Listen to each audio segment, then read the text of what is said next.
Alors, le libéralisme, à mon sens, l'une des définitions les plus simples de cette notion qui peut être définie de mille façons, c'est la protection du plus faible. Pourquoi? Parce que finalement, le libéralisme, c'est l'idée de se dire, il y a un individu, et la plus petite des minorités, c'est finalement l'individu. Alors, on entend souvent qu'il faut protéger les minorités. Enfin, les libéraux, ils veulent protéger la plus petite des minorités, qu'est l'individu.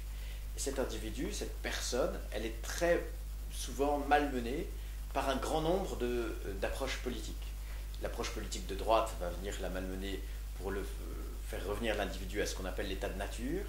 La personne politique plutôt d'inspiration de gauche va tenter de le faire changer pour arriver à son objectif initial, qui est en gros faire évoluer l'homme et qui dit de le rendre meilleur et peut-être plus égal et plus dans une notion de partage. Le libéral, lui, il veut le respecter. Il veut le respecter, et derrière ce respect de la personne humaine, il y a un fondement éthique qui, à mon sens, est vraiment traité dans cet ouvrage et qui va à l'encontre de toutes les idées reçues. Pourquoi j'ai choisi la forme du dictionnaire? Parce que d'abord, il n'y en avait pas, et donc il fallait combler ce manque. Ensuite, parce qu'il y a une grande maison qui s'appelle Larousse qui me l'a proposé et que ça ne se refuse pas.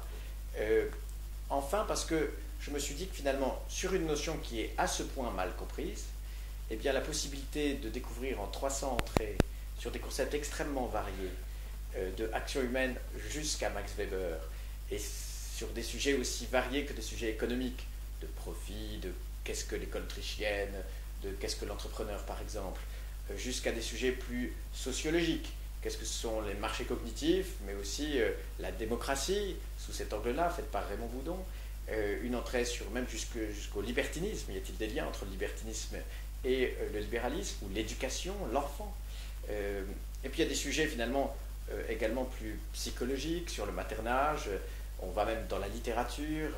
Donc toute cette variété de la pensée libérale et différents sujets qui sont traités par cette philosophie sont traités de manière, j'allais dire, assez agréable, parce qu'en 3-4 pages, vous avez un concentré de ce que pensent les différentes écoles libérales sur un même sujet.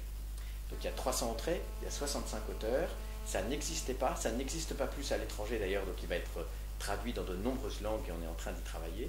Et donc finalement c'était une occasion formidable pour non seulement moi, mais surtout les 65 auteurs avec lesquels j'ai pu travailler, d'apporter, j'allais dire, un livre de référence qui finalement est une, j'espère, je pense qu'on a réussi à créer en 4 ans de travail, hein, c'est pas rien, finalement le livre par lequel toute personne qui se pose des questions sur cette philosophie pourra avoir accès de manière objective à ce que pensent l'ensemble des courants libéraux sur chacun des sujets. Alors, l'ultralibéralisme, c'est une ultra-bêtise. En tout cas, c'est une méconnaissance fondamentale de ce qu'est cette pensée. Et je le dis très objectivement. C'est-à-dire, c'est pas parce que c'est un libéral qui parle que je viens dire cela. En réalité, si on se pose sérieusement la question de ce qu'est ce courant philosophique, on voit qu'il y a une variété d'entrées, une variété de façons de penser le libéralisme.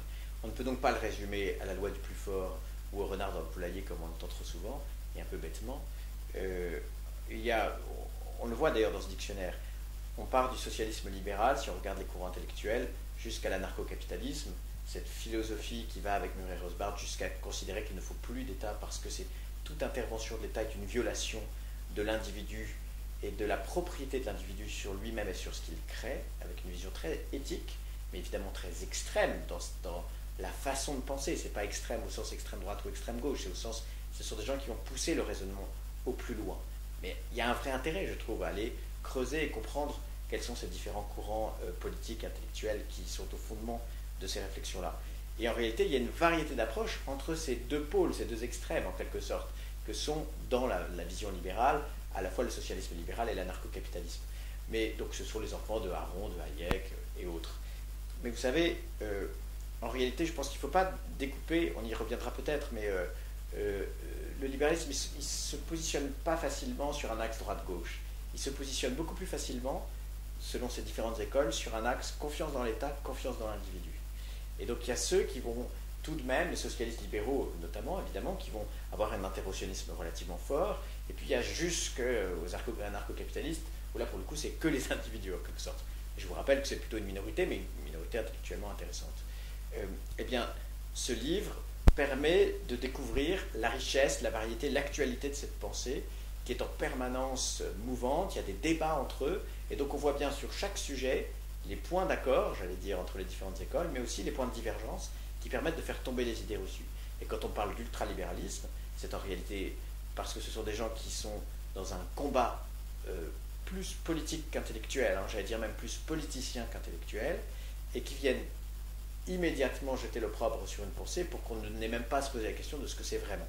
Et quand on est dans un pays notamment comme la France, dans lequel vous avez 56% du PIB en dépenses publiques contre 43% dans le reste de l'OCDE, on comprend bien qu'il y a beaucoup de gens qui ont intérêt au maintien, voire à la montée en puissance de l'État.